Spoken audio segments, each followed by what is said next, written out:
Do you know who you want to work as in the near future? Imagine yourself every time you go to sleep and have this 5 minutes of listening to only your thoughts.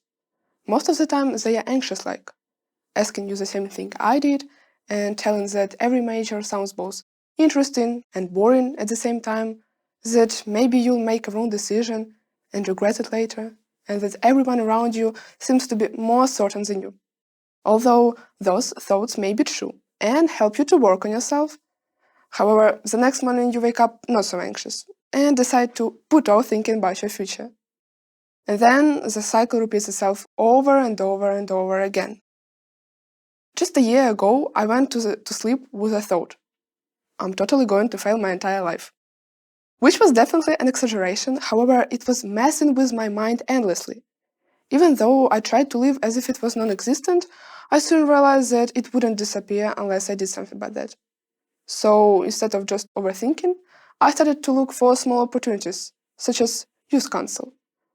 And that was actually a community where I found a lot of new friends. The ones that were my age made me realize that I was not alone on this path. But do you ever feel questions following you? Like, which university should I choose? Which language? Which major? Which country? Which form to fill in? Which test to pass before the deadline? And, of course, most importantly, which subject's homework should I do in the first place? In fact, it's a common problem for high schoolers to be lost and not know which professional path to take.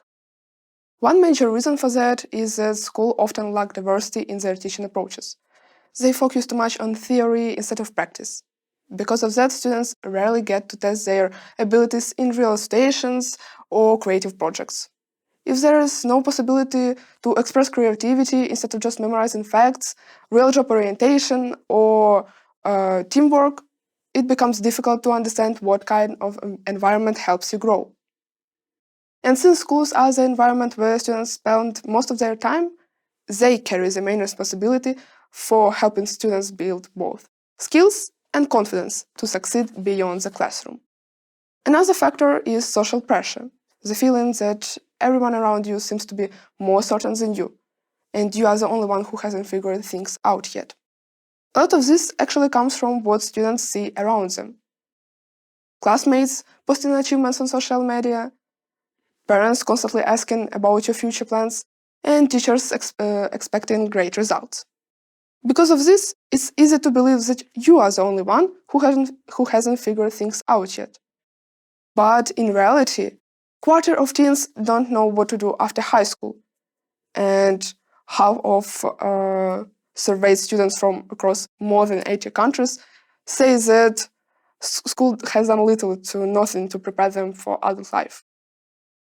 When you put this pressure together with lack of real guidance, students start doubting their abilities and pace, and start choosing majors just to keep up, avoid feeling left behind, or rushing into decisions that may follow trends rather than real interests. But does it really matter? Many students assume they will figure everything out later, and choosing a major won't be such a big deal. Yet, when you look around, the pattern becomes obvious. Psychologists, designers, programmers. Programmers, designers, psychologists. This repetition often says more about social expectations than real dreams.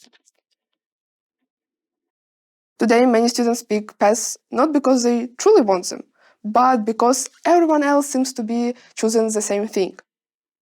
Classmates, social media, influencers create the illusion that certain jobs are the right ones. As a result, whole group of teens start following the same direction, simply to fit in, or keep up, or avoid feeling left behind.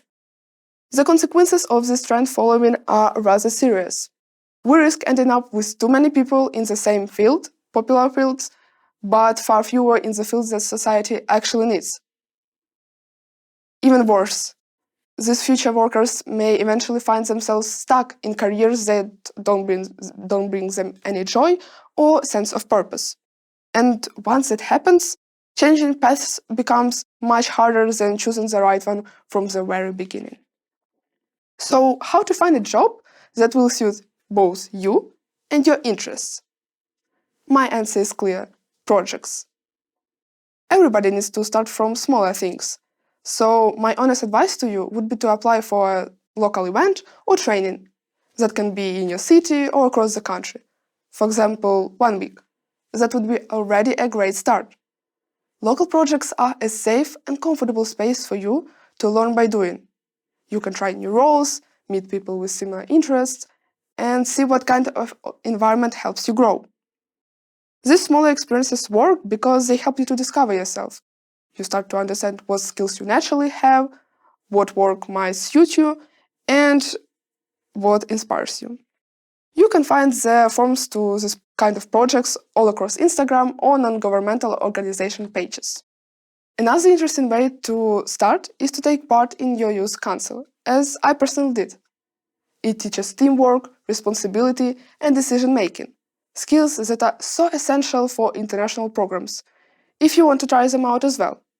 The best part about it is that you can either stay on this local patch of your story, if that's enough for you to discover yourself, or continue gathering experience to then share it with foreigners, if you would like to try international programs as well. Right now, schools, our guides, are not doing much to help us with having practical experience. Therefore, we have to take it all in our hands, instead of just noticing what school hasn't taught you. Take control of your learning and start exploring opportunities outside the classroom. Open your laptop and start applying for a project that will change your story. Thank you.